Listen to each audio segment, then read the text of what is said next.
작가의 오두막에 오신 것을 환영합니다.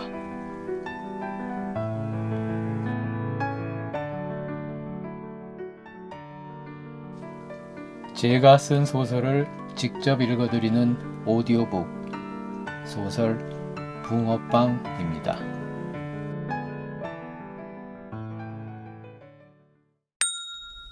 커다랗고 둥근 테이블에 차려진 푸짐한 각종 요리에서 맛있는 향기와 김이 모락모락 났다. 하지만 둘러앉은 사람들은 조금 어색한 표정들이었다. 이런 자리는 왁자지껄하고 웃음소리도 많이 나는 것이 일반적인 분위기인데 대부분 이런 자리에 좀처럼 익숙하지 않은 사람들이다 보니 조용할 법도 했다. 다행히 "우와 맛있겠다. 잘 먹겠습니다. 라며 소리를 지르고는 와구와구 먹기 시작한 가부키 덕에 다들 젓가락을 음식으로 가져가기 시작했고 늘 연구할 거리와 생각할 거리가 끊이지 않아 하고 싶은 것도 많은 오지랖이 있었기에 어색한 침묵은 곧 사라질 수 있었다.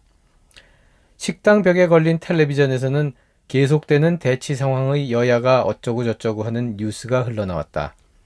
그 장면을 가리키며 오지랖은 지금의 선거제도가 얼마나 불합리한지 그 대안으로 추첨제가 어떤 면에서 더 나은지 일장연설을 했다. 전에 붕어빵 판매대에서 하던 연설보다 훨씬 정교하고 세련되어져 있었다. 거기에 오지랖은 새로운 연구 결과를 덧붙였다.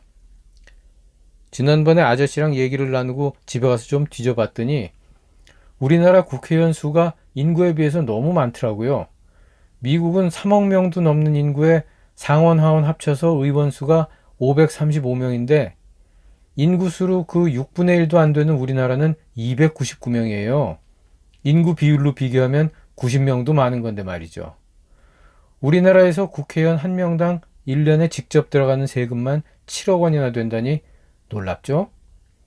의원 200명을 줄이면 예산 1,400억 원 넘게 아낄 수 있는데 그 돈으로 지구대에 청소해 줄 사람을 고용하면 밤중이나 휴일에도 경찰들은 근무에만 신경 쓸 수 있지 않겠어요? 지금은 청소하는 분들이 낮에만 주중에만 일하거든요. 그렇게 지원만 된다면 굳이 아저씨가 밤늦은 시간에 가서 청소해 주지 않아도 되고 새로 고용된 사람들은 일자리 생겨서 좋고. 오지랖의 말에 모두의 시선이 한 곳으로 집중되었다. 붕어빵 아저씨는 이 친구가 어떻게 그걸 알았지 하는 놀란 얼굴로 오지랖을 쳐다보았고 오지랖은 내가 이래봬도 거창한 일만 연구하는 게 아니라 구체적인 문제도 알고 동네 돌아가는 것에도 관심이 있습니다. 라고 말하는 듯한 표정을 지었다. 와, 아저씨 대박. 그런 일도 하세요? 난 맨날 사람들 잡아가는 것만 하는 줄 알았는데. 가부키가 그를 보고 감탄을 연발했다. 카페 주인도 놀란 표정으로 옆에 앉은 그를 돌아보았다. 그 장면을 본 가부키가 또다시 조잘됐다. 아줌마도 아저씨 대단하다고 생각하시죠? 근데 아줌마는 아저씨가 그런 일도 하시는 거 모르셨어요? 아줌마는 아셨죠? 두 분이 서로 잘 아시잖아요. 서로 잘 도와주고. 난데없는 가부키의 말에 두 사람은 굳어버렸고 다른 사람들은 흥미로운 표정을 짓기 시작했다. 그러자 잠시 침묵이 흘렀고 순간 분위기가 조금 어색해졌다. 딸의 도발을 수습이라도 하듯 강 변호사가 오지랖에게 물었다. 청년은 참 관심사도 다양하고 생각도 기발하네. 정의감도 있고 앞으로 어떤 일을 하고 싶어요? 오지랖이 대답했다. 사실 고민 중입니다.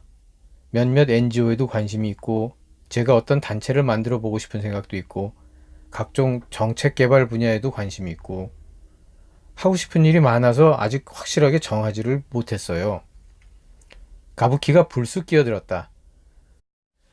그런 거 말고 이상한 시험 문제 못 내게 하는 뭐 그런 거 하라니까요. 아니면 고시원 오빠 같은 사람도 경찰로 뽑힐 수 있게 도와주는 뭐 그런 거. 가부키의 억지스러운 요구에도 불구하고 오지랖은 친절하게 응답했다. 하하, 알았어, 알았다고. 지금 당장은 그런 일을 할 능력이 없지만 사람들 의견도 모으고 힘도 모아서 그런 일을 하려는 게 앞으로의 희망이라는 뜻이야. 조금만 기다려주세요, 영레이디. 영레이디라는 말에 가부키는 이 오빠에 대한 호감도가 좀 더 상승했다. 근사하다. 다들 눈앞에 자기 이익 찾기에만 바쁜 세상에 청년처럼 이상을 추구하는 사람이 아직도 남아있다니 신선한 감동인데. 건투를 빌어요. 법률 자문 구할 일 있으면 나한테 물어보고 내가 기꺼이 도와줄게. 강 변호사가 응원했다. 그런 거 할 때 홈페이지나 어떤 프로그램이 필요하면 나한테 말해. 내가 만들어줄게. 폐인까지 돕겠다고 나서자 오지랖은 마치 천군만마라도 얻은 양 감격해하며 앞으로 열심히 해보겠다는 듯 비장한 표정을 지었다.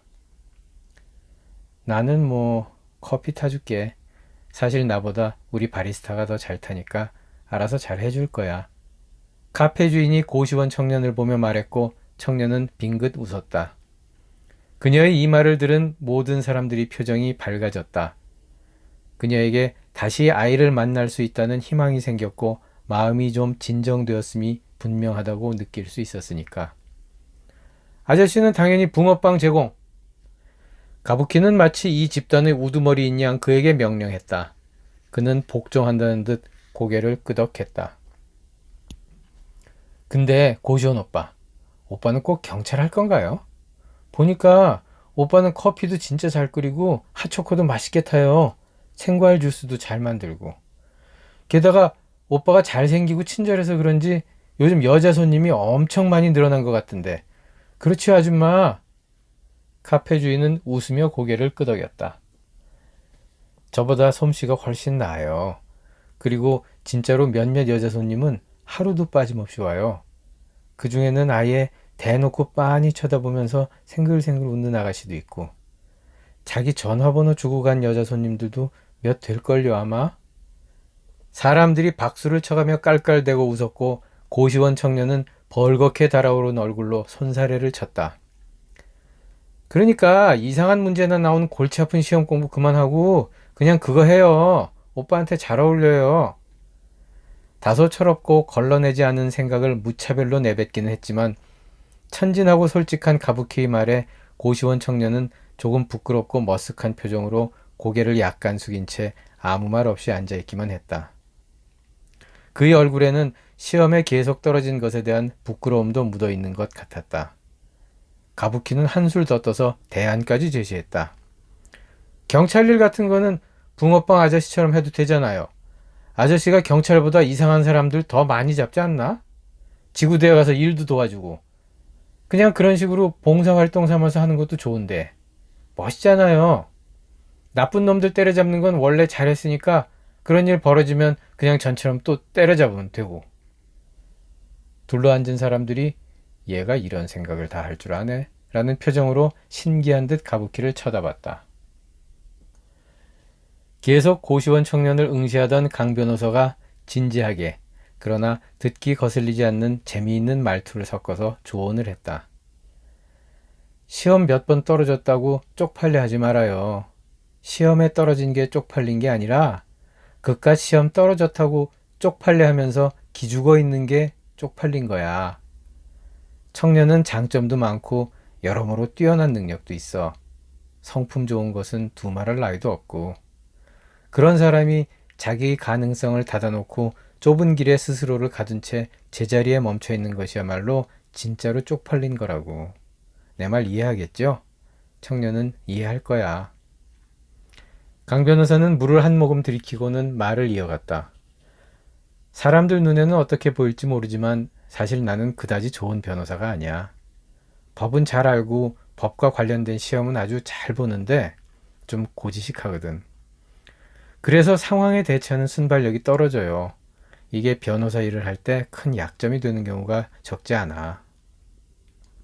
어떤 일을 해보면 그 일이 실제로 진행되는 과정은 막연히 상상하던 것과는 전혀 다르다는 것을 알게 돼요. 세상사는 밖으로 보이는 것과는 다르다고. 나도 뼈저리게 겪어보고 하는 얘기니까 귀담아 들어서 나쁠 건 없어요. 진심으로 충고할게요. 자신이 잘할 수 있는 거, 좋아하는 걸 찾아서 여건이 허락하는 대로 할 수 있는 만큼 하세요. 결과에 너무 매달리지 말아요. 그 결과는 그냥 하늘에 맡기는 편이 나아요.